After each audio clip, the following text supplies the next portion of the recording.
What if you ever considered that you could be wrong? Dude, Sure. we just talked about this. About 10, 15 Okay. What do minutes you ago. let me ask you just before we answer this? Are you a believer? Yes.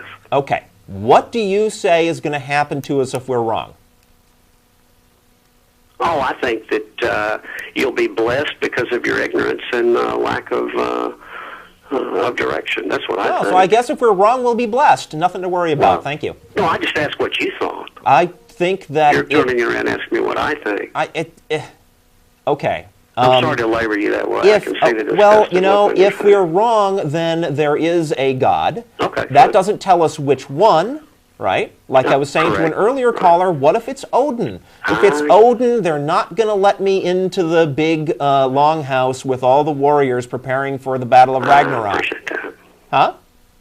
I appreciate that. You're a bit condescending when you do talk to some of us. Dude, come on. This is not why kidding. should I wait, hold One other it. You thing. asked me what if I'm wrong. What are you asking me if I'm wrong about? I'm a little frustrated. I'm not just One wrong other about your...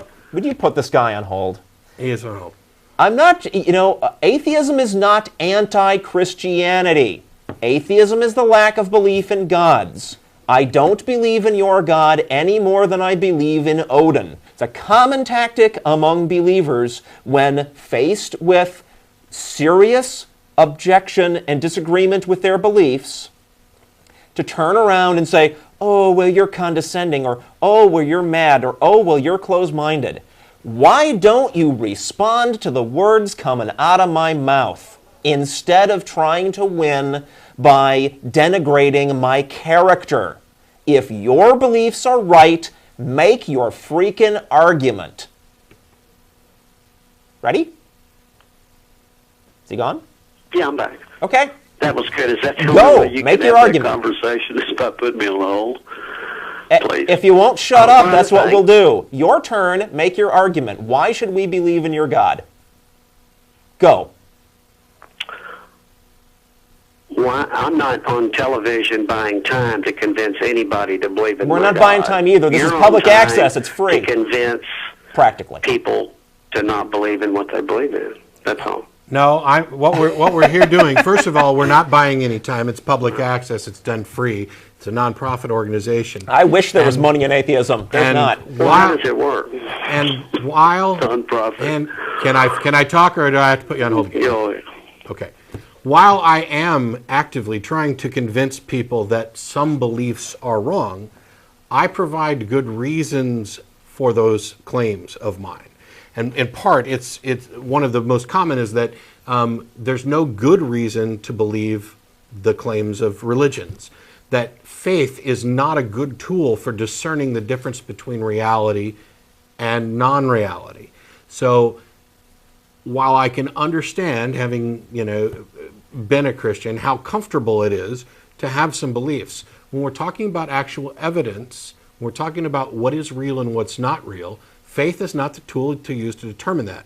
Logic, reason, independent confirmation of evidence is extremely important. Now, if somebody wants to believe something completely on faith, they're more than entitled to, and I support everybody's right to believe whatever stupid stuff they want to believe.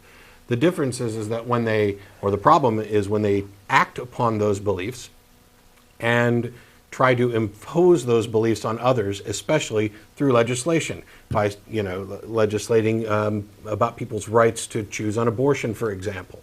When you begin to legislate your religious opinions, now it's no longer okay that you just back them up with faith. You better back them up with evidence, with argument, with reason. Faith alone is useless. I draw a harder line than Matt, personally. I certainly agree with Matt but I don't know if our caller is of the brand of Christians who are politically active and trying to take over our country right now. I don't know that. We haven't asked him, and I don't want to assume that. But if at any time any believer comes at me with this "what if you're wrong" thing, trying to freaking scare me into joining your club by dangling hell in front of me, then dude, that is the only reason to ask the question. That is the only reason to ask that question. What on earth or else are you getting at? I'll back off. Maybe there is another reason. Why do you care what I think will happen to me after I die if I'm wrong? Why do you care? It's just a conversation. It's not about me caring. Come on. We know.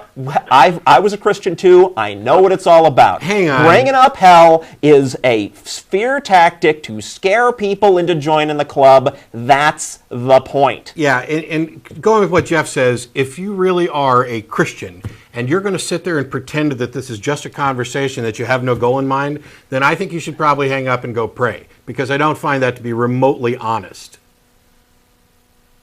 You had to have some point. No, I just called in. Actually, it was quite funny to get in on one phone call. You must be having a lot of feedback there today. I've got full lines right now. And guess what? Now we've got a line open. See how easy that works?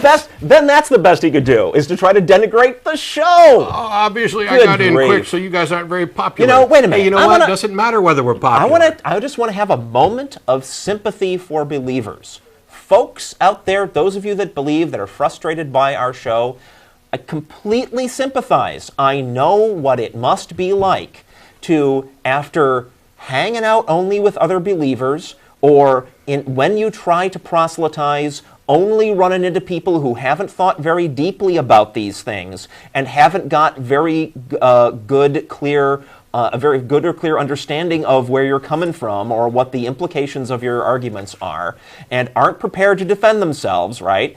I can understand how frustrating it must be for you to call into a TV show and talk to a couple of guys who have spent years doing this and thinking very deeply about these issues. We know where you're coming from. We know what these arguments are about. We know what you're trying to do. It ain't gonna work.